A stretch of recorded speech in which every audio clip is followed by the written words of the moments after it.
Welcome to Anonymous Tarot. I'm Kleo, and I'm here with Billie. We're diving into the Nine of Cups, a card of deep fulfillment and satisfaction. I've been drawn to the Nine of Cups for its sense of completion and contentment. It's as if the querent has finally found what they've been searching for. The Nine of Cups is a card of emotional fulfillment, where our desires have been met, and we're able to rest in the knowledge that we've achieved what we've been striving for. But what I find interesting is the idea that this fulfillment can also be a catalyst for complacency. Are we so satisfied that we lose touch with our desires?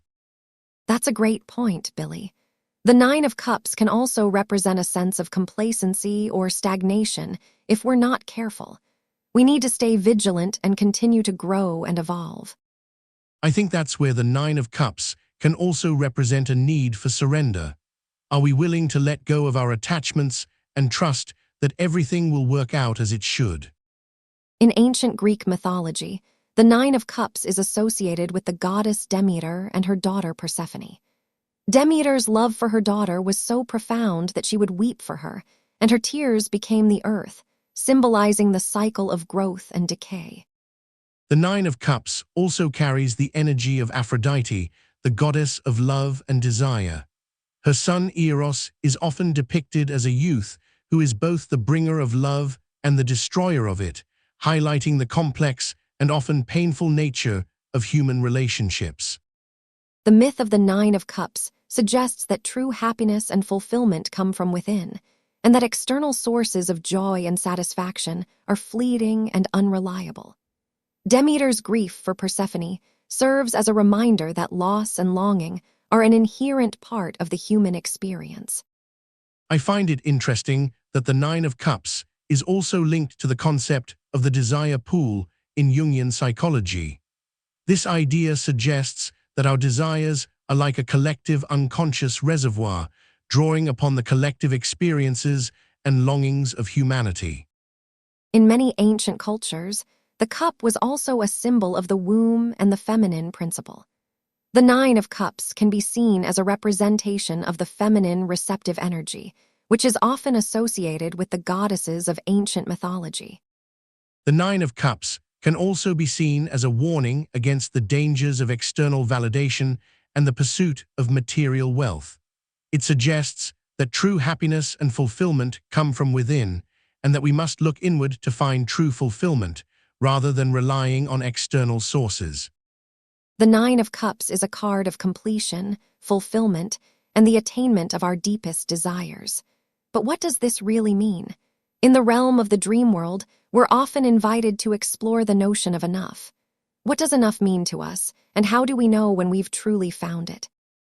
I think that's where the concept of enough gets really interesting. It's not just about external validation, but also about the self-satisfaction we crave. The Nine of Cups can be a reminder that we need to look inward, to trust our own inner compass, and listen to the whispers of our own heart. In ancient mythology, the concept of enough is often tied to the idea of balance and harmony. The Nine of Cups can represent a state of being where all our needs are met, and we're able to settle into a sense of inner peace. But what happens when we're no longer satisfied with that state? That's where the idea of enough as a threshold comes in.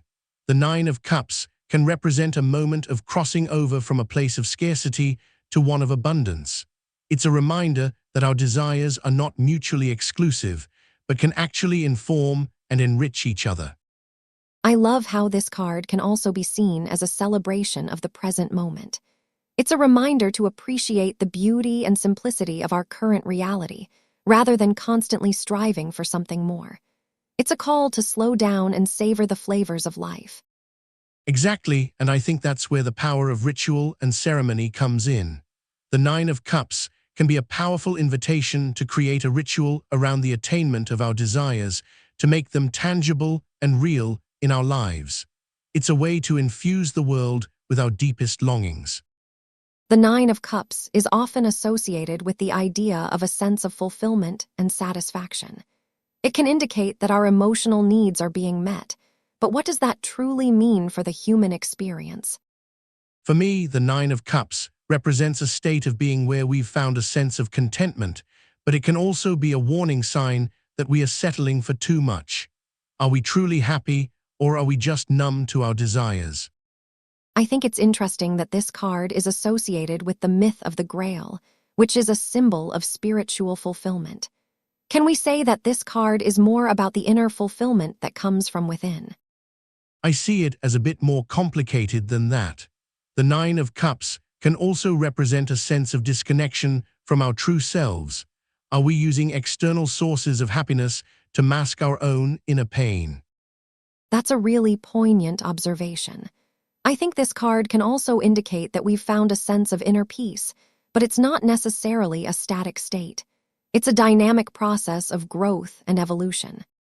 Exactly. The Nine of Cups suggests that we are not fixed in our happiness, but rather we are constantly seeking out new ways to nourish our souls. It's a reminder that fulfillment is a journey, not a destination. The Nine of Cups is a card of completion, of fulfillment, but also of a subtle dissonance. It's as if we've found what we've been searching for, but at the same time, there's a hint of discontent, a sense that something is missing. That's a fascinating paradox. It's like we are standing in a field of golden wheat, surrounded by abundance, but the wheat itself is withering away. What does that say to us about the nature of satisfaction?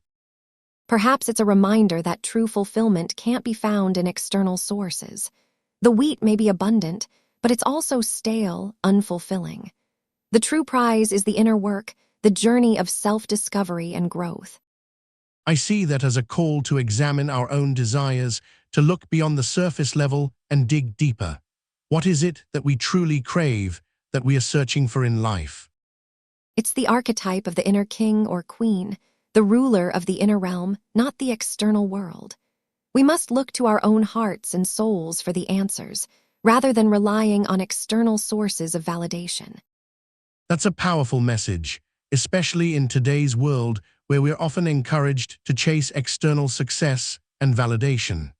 It's easy to get caught up in the idea that fulfillment comes from achieving this or that goal, when in fact, it's the journey itself that holds the real value. In the Nine of Cups, we see the fulfillment of a deep desire, a sense of completion that's been building towards this moment. The cup in the card is overflowing, and yet, it's also empty in the sense that it's full of what's been lacking. That's a beautiful way to put it, Kleo. The cup represents a threshold, a moment of transition from one state of being to another. It's a symbol of the self that's finally found its own inner satisfaction. Exactly. The Nine of Cups is often associated with the concept of sukha, or happiness in Sanskrit. But it's not just a fleeting feeling. It's a profound sense of contentment that's been cultivated through patience and perseverance. I think that's where the idea of satisfaction comes in, not just achieving a goal, but finding fulfillment in the journey itself.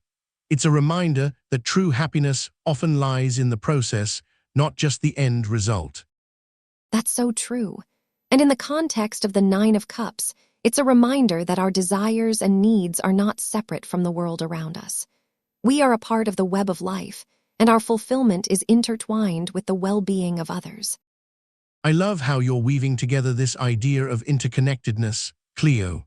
It's a powerful message for anyone who's ever felt like they've reached the pinnacle of success, only to realize that it's not about achieving some external goal, but about finding wholeness within.